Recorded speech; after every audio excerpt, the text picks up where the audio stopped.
Assalamualaikum warahmatullahi wabarakatuh. Perkenalkan, nama saya Dewianti Mandak, NIM 1921035, Prodi PGMI.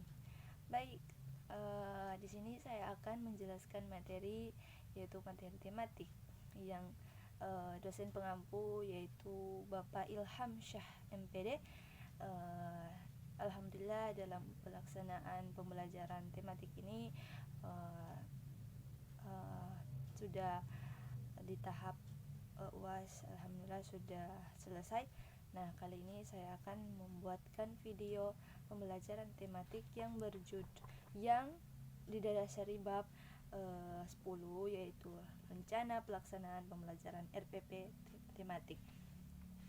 Adapun sub-sub yang saya ambil dalam bab 10 atau rencana pelaksanaan pembelajaran RPP di sini ada pengertian RPP tematik, ada landasan RPP dalam pembelajaran tematik, ada pentingnya RPP dalam pembelajaran tematik, dan ada komponen RPP dalam pembelajaran tematik. Nah, mungkin ini sub-sub ini dipecahkan menjadi satu dalam kelompok, tapi saya di sini akan menjelaskan bab 10 bahwasanya ada sub-sub tema yang harus dijelaskan. Pertama, apa sih pengertian RPP, pembelajaran tematik?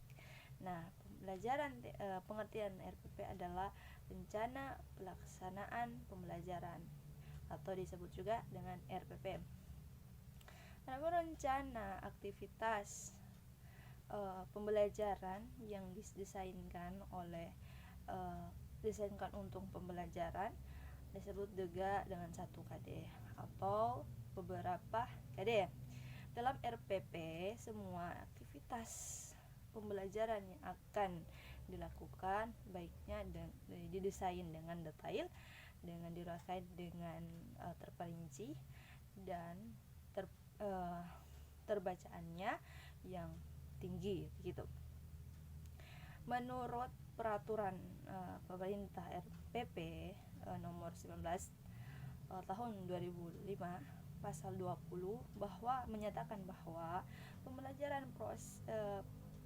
perencanaan proses pembelajaran meliputi silabus dan perencanaan pelaksanaan pembelajaran.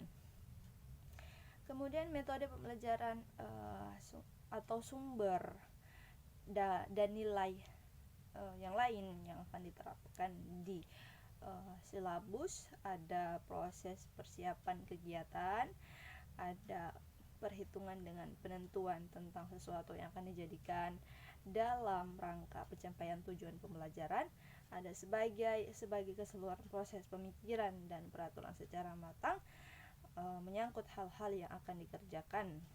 4. Proses menyimpan seperangkat pembelajaran untuk pelaksanaan pada waktu yang akan datang. Kemudian 5. Proses pengambilan keputusan atau sejumlah alternatif mengenai sasaran dan cara-cara yang dilaksanakan di masa yang akan datang guna mencapai tujuan yang dikehendaki. Nah, teman-teman, itu mungkin pengertian dari RPP pembelajaran tematik.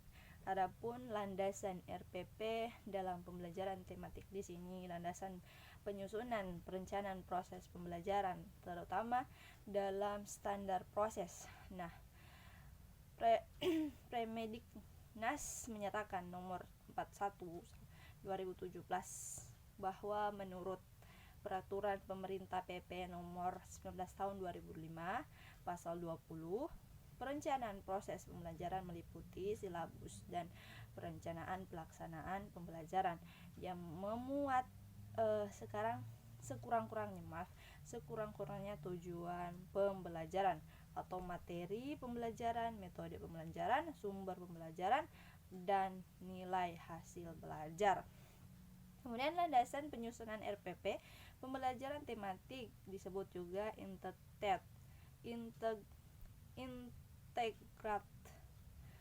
pada kurikulum 13 sesuai dengan Pramudik Kemendikbud nomor 65 tahun 2013 tentang standar proses. Hal tersebut ditegaskan lagi dengan peraturan yang dapat pada Permendikbud nomor 81 A tahun 2013.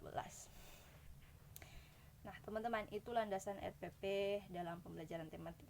Ada beberapa yang menyatakan, dan itu pun undang-undang sudah menyatakan bahwa kita menyusun RPP harus dengan dengan peraturan Praktiknas atau praktik, ataupun kita harus merencanakan dengan suatu yang sudah ditentukan atau memiliki silabus perencanaan agar RPP itu bisa dilaksanakan. Oke, kita masuk pada pengertian RPP dalam pentingnya. Mohon maaf, bukan pengertian, sudah dijelaskan tadi dari awal pengertian, tapi saya salah di sini.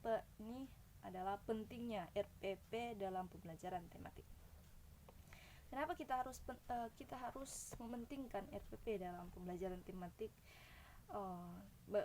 Karena bagi pentingnya RPP itu bagi guru di dalam pelaksanaan pembelajaran sebagai pedoman pembelajaran. Nah, RPP menghindari terjadinya proses pembelajaran yang tidak terlaksanakan dengan sistematis. Nah, itu pentingnya ada RPP dalam pembelajaran. Berarti guru itu harus membuat RPP dalam melaksanakan pembelajaran. Kalau misalkan kita mengajar atau dalam pembelajaran guru tidak ada RPP, maka pembelajaran tersebut akan kacau atau tidak akan terlaksanakan, begitu.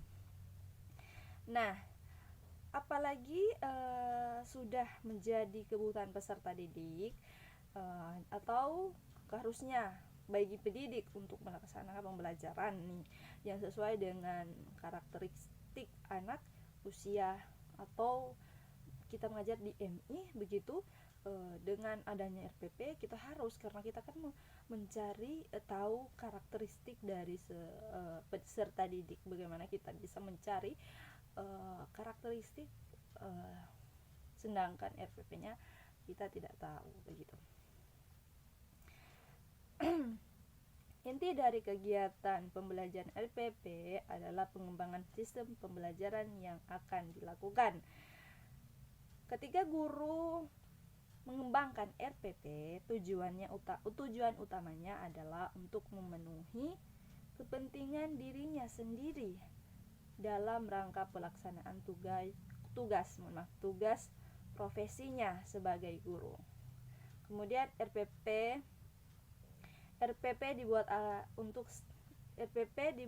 dibuat bukan standar untuk memenuhi kewajiban alternatif, tetapi apabila hal ini sampai terjadi, RPP tidak akan banyak membantu dalam proses pembelajaran dan upaya terbaiknya kualitas sumber daya manusia. Nah, yang dijelaskan di sini bahwa kalau misalkan guru tidak bisa membuat RPP atau tidak memenuhi syarat dari pengajaran peserta didik itu, maka apabila hal ini terjadi, RPP itu akan tidak bisa membantu guru itu dalam pelaksanaan pembelajaran.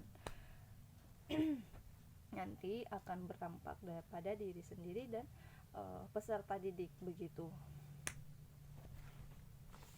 Adapun faktor-faktor RPP pembelajaran tematik di sini adalah secara umum komponen RPP sama dengan komponen silabus, yakni mencakup tujuan, materi, metode, media, dan alat, serta penilaian. Hanya saja dalam silabus mencakup setiap komponennya masih umum dan luas. Sedangkan dalam RPP uraiannya setiap komponennya sudah khusus, begitu, terperinci, konkret, dan terbatas.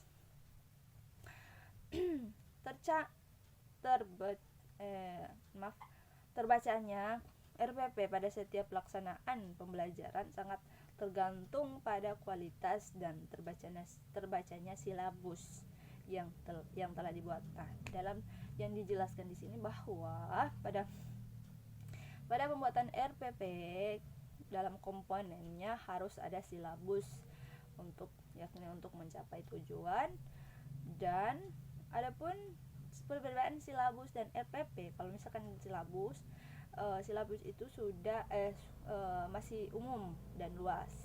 Kalau misalkan RPP sudah khusus dan sudah konkret. RPP pembelajaran tematik pada dasarnya sama dengan RPP mata pelajaran lainnya dalam bidang studi yang lain. Akan tetapi yang membedakan di sini adalah pembelajaran dan tema yang akan diambil. Tema mungkin pembelajaran IPA dengan tematik akan beda dengan materi-materi yang akan diberikan oleh guru tersebut, karena dalam pembelajarannya juga berbeda, tujuannya juga berbeda, intinya bukan berbeda, judul berbeda, pasti isinya akan berbeda, tetapi sub-sub temanya pasti sama dengan RPP tersebut. Komponen-komponen silabus di sini ada silabus dan RPP. Silabus bersifat umum sebelum operasional, sedangkan RPP lebih khusus dan operasional. Oke, mungkin cuman itu yang saya jelaskan mengenai pelaksanaan rencana pelaksanaan pembelajaran RPP tematik.